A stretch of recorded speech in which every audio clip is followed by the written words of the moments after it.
The machine that we are going to analyze is the electronic impact drill.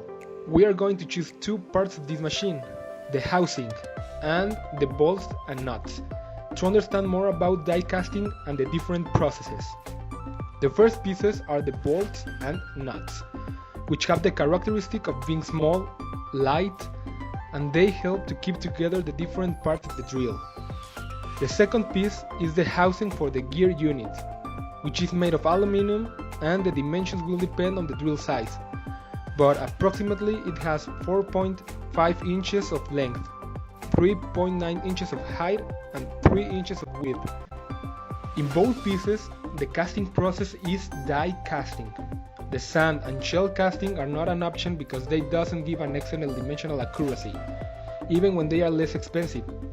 The process that we can see is die casting, specifically the cold chamber, where molten metal is poured into an unheated chamber from an external melting container, and injection pressure used in these machines helps the liquid metal to get in the molds.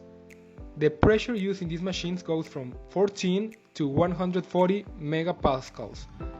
In both cases, the multiple cavity die is used to accelerate the time to create a piece. Now we are going to analyze the manufacturing process of the housing where the gears are united. First, the factory furnace melts down solid aluminum. Then, automated casting machine injects it at high pressure. It goes into molds with 6 housing-shaped cavities. The machine cools the molds. The aluminum solidifies. A robot removes the hot housing. Then the pieces are submerged into water to cool them. Robot places them in an automated stamping press.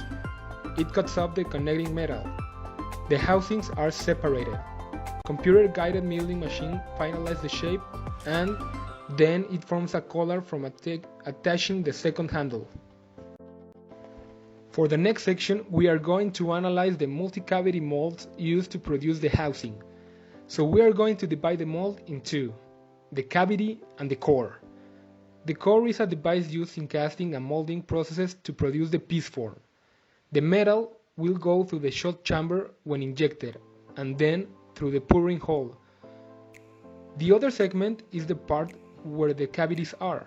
The cavity will have a bigger volume, so when the figures that are in the core are introduced, they can fit and leave a space so the metal can pass and create the piece.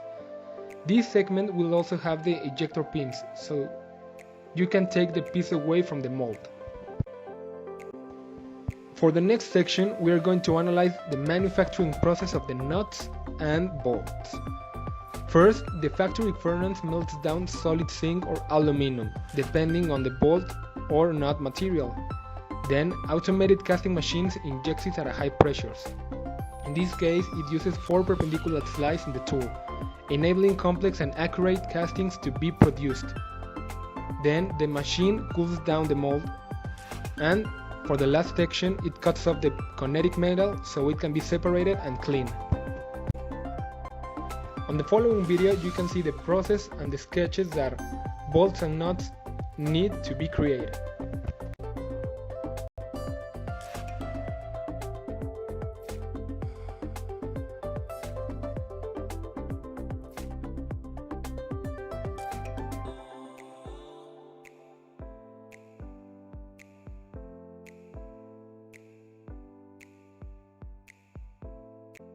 For the next section, we are going to analyze the casting process in the two pieces, which is the same.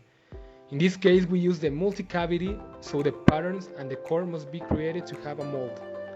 Then, the factory furnace melts down the metal so it can be put into the mold.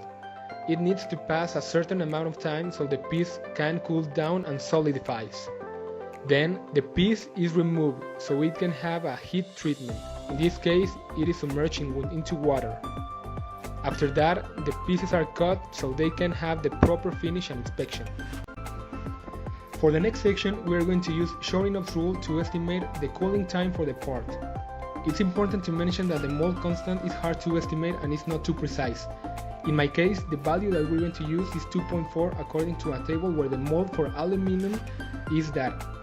For the housing, we're going to consider the volume as a cone. where the measures are an approximate value of the real piece.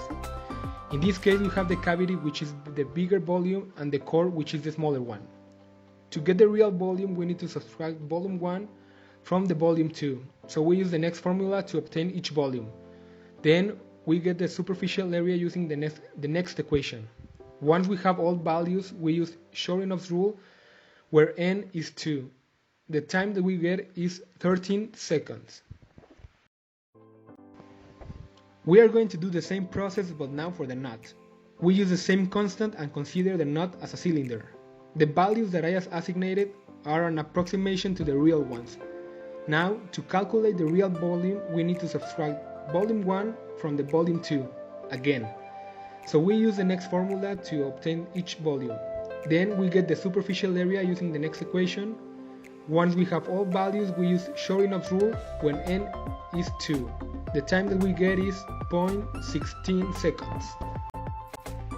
Some aspects to consider is that, as we know, when the metal starts to cool, the volume will decrease, creating an extra space in the mold. So a way to determine how much excess material must be included in the inner diameter of the body, I think that the best option is to add an extra cavity, such as some sand molds. This extra cavity is called blind riser, and is a reservoir built into a metal casting mold to prevent cavities due to shrinkage. The blind riser volume will depend on the size of the piece and mold. Now, let's imagine that we are designing a high volume process for these parts.